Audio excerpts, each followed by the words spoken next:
Good evening, everyone. Today we're going to discuss about one of the important issues in the form of communication that is related to the communication and at the same time types of communication. Obviously, we know that in the communication, uh, there are two major types we're going to find. One is verbal communication and another one is a non-verbal communication.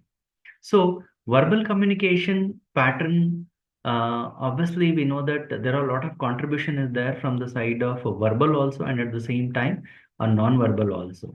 So most of the time we're going to appreciate the verbal communication whenever we are discussing about the importance of communication or maybe the importance of communication in the society. But at the same time, we have to give more importance. We have to understand the importance of non-verbal communication also.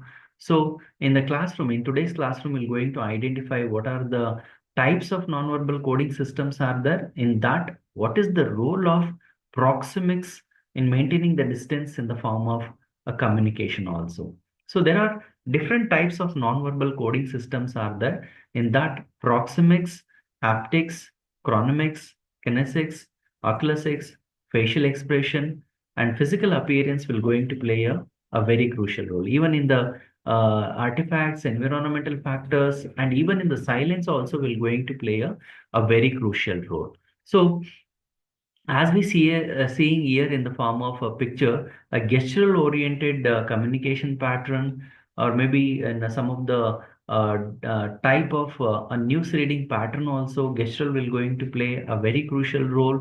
Even the pictorial communication, even the visual communication in the cinema will going to play a very crucial role in the form of non-verbal. At the same time, it is very important that as a types in the types of nonverbal coding system, we have to understand the proxemics and at the same time what are the different types of categories also we're going to find in the form of proxemics also. So proxemics refers to the study of how humans use the space as a communication in the communication and how different distances convey various messages in the form of interaction also.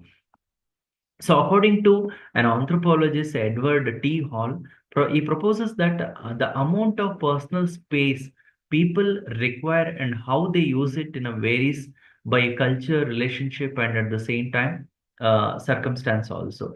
So, there are majorly four different types of proximus we're going to find in the society in the form of communication. That is in the form of maintaining an intimate space, personal space, social space, and in the public space also. So these are four very important categories we're going to find. And at the same time, it is very important that we have to discuss one by one what is the distance we have to maintain whenever we are following or maybe whenever we are maintaining a relationship also. So in that, the first and foremost one, intimate distance. So intimate distance, it is purely 0 to 8 inches. So this zone is allocated for a close friends or maybe a close family members and at the same time or between the partners also. So this distance is called in the name of intimate distance. At this distance, touch is frequently used and communication is usually a very private one. So for example, the relationship between child and mother is the best example for intimate a space or maybe intimate a distance also.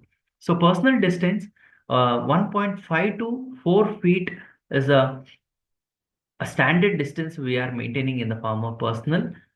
This distance is employed during interaction with the friends, family members, or maybe the acquaintance also. It's a close enough to a personal connection while still providing a sense to comfort and the privacy. So personal distance is also a very important one in the form of maintaining, in the form of process of communication. And this gaps helps to people to feel connected with each other and at the same time connected without breaching their own space also.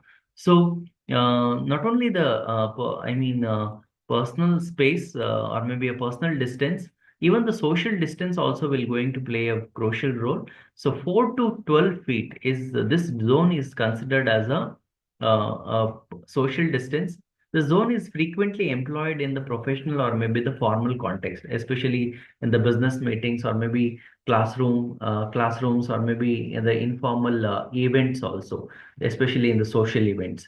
So at this communication, more formal and at the same time less personalized will be there. For example, the management people is addressing the employees or maybe a team members or maybe the teacher is addressing the students in the school are the best example for the social distance. So not only the social distance or maybe intimate one or maybe a personal one, public distance is also there. 12 feet or more than 12 feet will comes under this a public distance. So public distance, the name itself is suggesting that this is a one kind of standard distance for public speaking, or maybe whenever you are addressing a large number of the people or maybe a large group of the people. Especially political summits are the best example for this kind of public distance. They are maintaining a more than 12 feet distance with the people and at the same time with the gathering. So at this distance, there is a little personal interaction with the emphasis on transmitting the messages to a broader or maybe a large number of the population also. So these are a very important four types of categories we're going to find in the form of proxemics. Proxemics will going to play a very crucial role in the form of communication. So today we're going to stop here only. In the next classroom, we're going to discuss about the views of communication, how different waves will going to impact on the process of a communication also. Thank you.